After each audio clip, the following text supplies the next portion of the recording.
What is up, YouTube? My name is Nick, and today we're going to talk about the cold hard facts that you're probably not going to get every single weapon or any weapon that you want in Call of Duty Black Ops 3. And if you are one of those people who do have a new weapon, I really want to say congratulations, dude. You are so damn lucky. But nonetheless, guys, we're going to go into the numbers, the percentage, the chances of getting a new weapon. How much percent is that? And we're going to talk about that. Then I'm going to give you guys my opinion on supply drops towards the end of this video. But I cannot take credit for this. Credit goes to a Reddit user named MLIllis117 and Drifter over on YouTube. I'm sure you guys know who he is. I'll leave the links down to his channel in the description below. But nonetheless, guys, if we could hit 200 likes on this, that would be amazing. And before we start, I just want to say, stop buying supply drops. If you buy supply drops, they are definitely not worth it. So let's get into this. What are the chances of you getting a common when you open up a rare supply drop? We're not going to talk about common supply drops. We're simply going to talk about rares. So it is a 32% chance that you're going to get a common item. And for the rares, it is a 37% chance that you could get a rare item, which makes complete sense because you are opening rare supply drops, which guarantees you minimum one rare or more within the supply drops. Legendaries are a 20% and epics are an 11%. I personally thought the legendaries and epics would both be around 15. I thought epics might even be a little less, but this is actually surprisingly pretty cool. I'm happy to know that, for sure.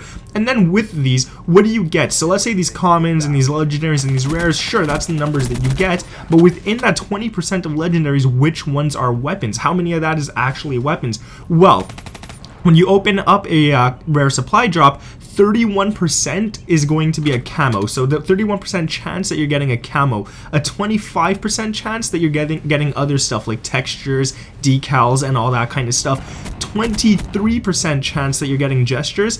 19% chance that you're getting clothing items, so like a new hat or helmet or whatever for your character. I find that pretty cool. I thought that was a little more percent than 19, and less than 1% for an emblem. So if you guys have emblems, I have about 4 of those.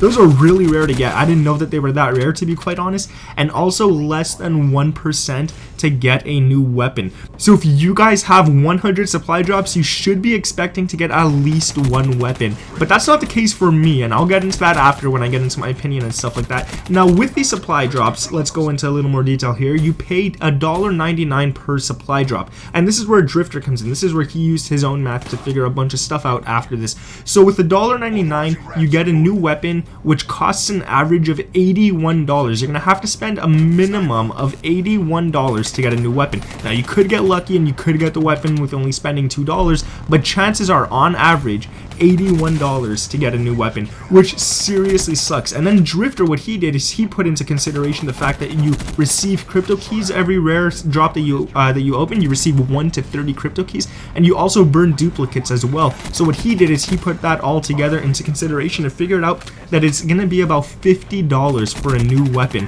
which honestly sucks. $50 for a new weapon, which is not the case for me whatsoever, and we'll get to that in a moment as well. But $50 for a new weapon. So let's say you want all the new weapons, and a lot of them are melee weapons, which is pretty much just a skin of the knife. But let's say you want a brand new weapon like the new submachine gun or whatever the heck that thing is. That is going to cost you guys minimum $50, and then the chances when you put all the knives together and stuff, you're probably looking upwards of $200 just to get your chances to get that weapon, which really sucks. I honestly wish that Treyarch and Activision, actually I'm not even gonna blame Treyarch for this, I'm gonna blame Activision because I'm sure it's all them that want the money. Treyarch they just have to do what their publishers tell them to. So I really think that Activision, what they should do is put their greed aside and sell the items. Okay, maybe not $1.99 a weapon, because like then they're gonna end up probably losing money when you compare it to supply drops, but maybe $3.99 or $4.99. I'm sure there's going to be people that would pay for it. I would probably pay $4.99 for a new weapon, to be quite honest with you guys. Maybe not the knives and the bats and all that kind of stuff, but for a new gun, I would probably pay $4.99 or $3.99, something like that. Now let's get into my opinion, guys. So with less than 1% chance at getting a new weapon, I am never ever going to buy supply drops again. And I've already said this, and I ended up doing a supply drop opening the other day, which I completely regret. But at the same time, I bought those COD points over a month ago, and I only did the opening recently, so I don't really care at the same time. But I'm never going to buy this again. If it's a less than 1% chance at getting a new weapon, that is ridiculous. Like, who's going to actually spend money on that? So I really recommend that that you guys don't go out and buy supply drops. I've said this in so many videos. It is a complete ripoff. In Advanced Warfare, you had higher chances at getting weapons, and there was so many weapons and stuff, which also obviously gives you the higher chances, but it just seemed a lot more fair, advanced supply drops and actual supply drops in Advanced Warfare. When you compare it to Black Ops 3 supply drops, it does not seem fair whatsoever, and I'm definitely not buying this again. I've said it plenty of times. Not worth it. But anyways, guys, thank you for watching this video. I hope you enjoyed it, and I definitely gotta say one last time, don't go buy those. My name is Nick. If we could hit 200 likes, that would be amazing. Subscribe to the channel if you guys are new around here, and leave a comment down below letting me know if you guys have any of the new weapons yet, because if you do, I gotta say, like, you guys are so damn lucky. Congratulations to you. But anyways, guys, thank you for watching, and I'll catch you in the next one. Peace.